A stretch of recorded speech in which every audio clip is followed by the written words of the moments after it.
Today, when regarding black films, the concept of super blacks and their relationship to reality brings controversy.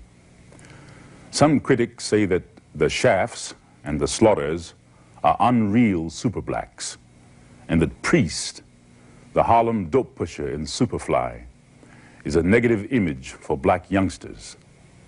Still other voices say that until blacks control their own films, there will always be stereotyped images. To discuss the facets of the black film dilemma, we have with us Ron O'Neal, who played Priest in Superfly, and Hugh Robertson, who edited Midnight Cowboy and many other films, and he's just directed his first feature film, Melinda. There's a lot of controversy raging in black communities from New York to Los Angeles over the images being created in black films by the film industry. And as the center of part of this controversy, Ron, how do you see your role in Superfly, as a positive force or a negative one? Wow, what a question. Well, I'll tell you, Jim, obviously I consider it a positive one, or I never would have done the film. I helped to write the film, my role in particular.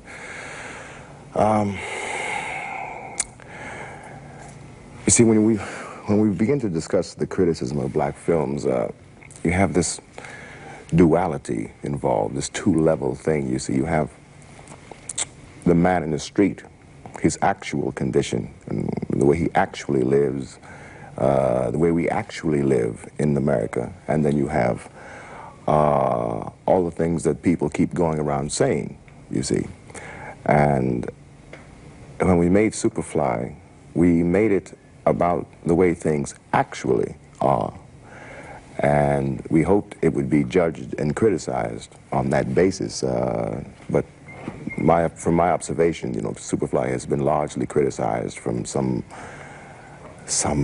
you know, at some sphere, some plane, some plateau, you know, that has no bearing on the film. It's like, you know, it's like if you're going to discuss, you know, African dance, I mean, it's like, you know, the Bolshoi ballet teacher, you know, doing a criticism of African dance. I mean, it does not apply. How do you explain the popularity of Superfly in spite of the criticism that it received? I mean, the adverse criticism.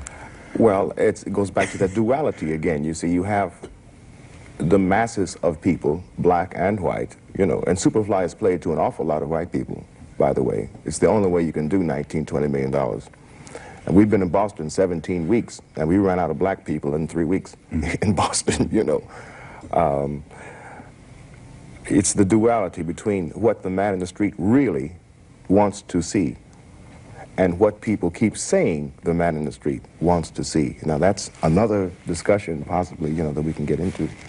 It's my personal opinion that the reason there's been a rash of so-called black films on the exploitation level is because we have been basically invisible. And black people have naturally starved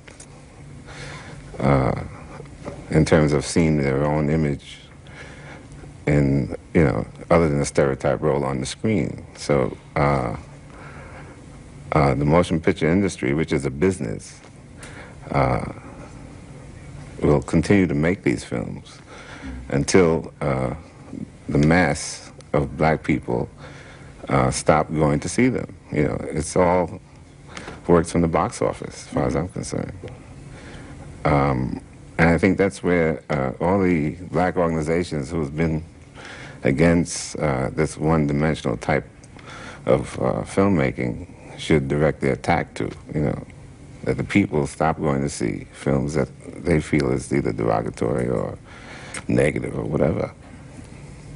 In terms of that duality problem that Ron mentioned, you might call it, on one hand, a need for image therapy, that is, for black people to see themselves in good light. And the other need is to see reality for what it is. So that's... well, it's been one-sided, you know, it's been one-dimensional. I think that there's a mass of material out there that other black writers have written, book form, script form, that haven't been touched, you know. And I think our history, which has been invisible in this country, should come out. I mean, like Buck and the Preacher, for instance, I enjoyed the flick. It was educational and as well entertaining, commercial, because it dealt with that period of the black struggle in this country that I didn't learn in a history book. Do you think the kind of black people that the film focuses on has anything to do with it? Like, for instance, Sounder also dealt with a different kind of a black person than the street ghetto image. Does that have anything to do with sort of the different reception that movies like Sounder and Buck and the Preacher got as contrasted to Shaft and Superfly? Do you think, Ron? Well, you said that. The different reception, they certainly did get a different reception. You could take all those movies and put all the grosses together, and they didn't do what Melinda did, I would guess. No, Shaft did well. No, I'm not Shaft. Sounder and yes, and Buck and the Preacher. You could put them all together, and they didn't do what Melinda did, or Superfly. You know. That's true. So if we are to judge, you know, what black people truly want to see, well, here's what I'm trying to say, Virgil. Let me say it. I have yet to find any basis of proof for me that these so-called black leaders who insist on making these statements in the media, that they are responsible. I mean, that they have a right to say anything about black movies. I mean, you take all those organizations, you could take the membership of CORE and the NAACP and put it in 10 square blocks in Harlem. The entire membership, you know, wouldn't take up 10 square blocks in Harlem. I think, what, there's 2,000 or 3,000 people in CORE. I mean, how all of a sudden, you see, what makes these people, where do they get the platform from? I mean, they're not artists, they're not psychiatrists. I suppose they're politicians of a sort, you know. I mean, I don't lay out the plans for political organizations. They don't submit their political plans to me for approval, their political stands, their decisions. You know, and if I suggested that, they would say I was silly, that I didn't know anything about politics. I suggest the same thing may be true about movies, you know. Yeah. But this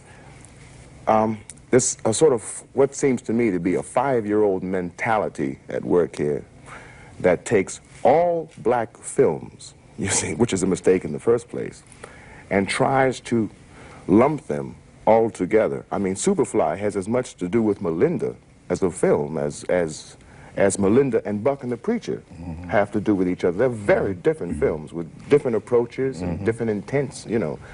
And but we take this 300-year or 400-year racial thing, you know, our needs, and we take this to the black artist and we demand, you know, that he conform to some kind of idea, an idea which no one can really finally draw or agree upon. I mean, can you make a film that gets the equilateral support of CORE, the NAACP, and the Nation of Islam? I mean, it's not possible. I don't want to try it. I mean, you know. How would you define entertainment? What makes a film entertaining? Well, it seems that since the American scene has been conditioned to violence and and sex, I guess you can't really omit them to that extent. You know, the TV and this country was founded on violence. You know, it's all incorporated in history. What is it about violence, though, that seems to be entertaining? Well, it seems that people enjoy seeing it. I mean, because the box office receipts prove it. I mean, the reason that The Godfather, which is a prime example, was successful to me was because it dealt with these items, such as violence, had sex, and it also had, to me, an educational factor to it, too. How would you And it was reality, you know. It was real. Yeah, yeah. Violence is real, you know. Right. Very. How would you define, why is it entertaining, right? I think we live in a very violent society, for one thing. I think many people have contained in them, you know, great amount of violence, you know. I know it's our technological society, I suppose, and the problems thereof.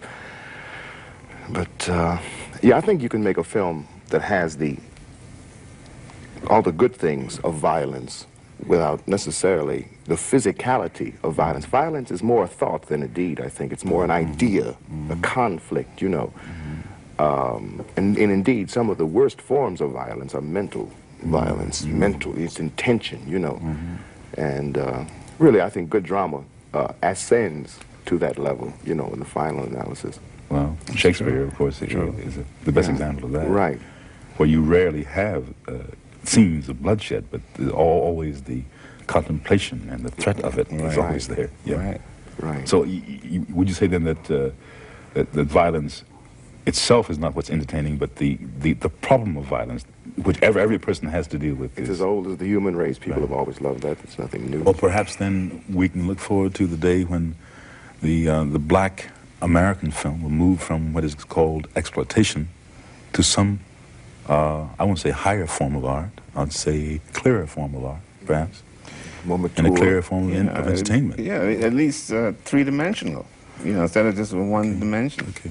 With that variety you speak of, it's so necessary before anybody can choose what is valuable. Really, I feel that I think a lot of black families feel the need to take the entire family to see a film.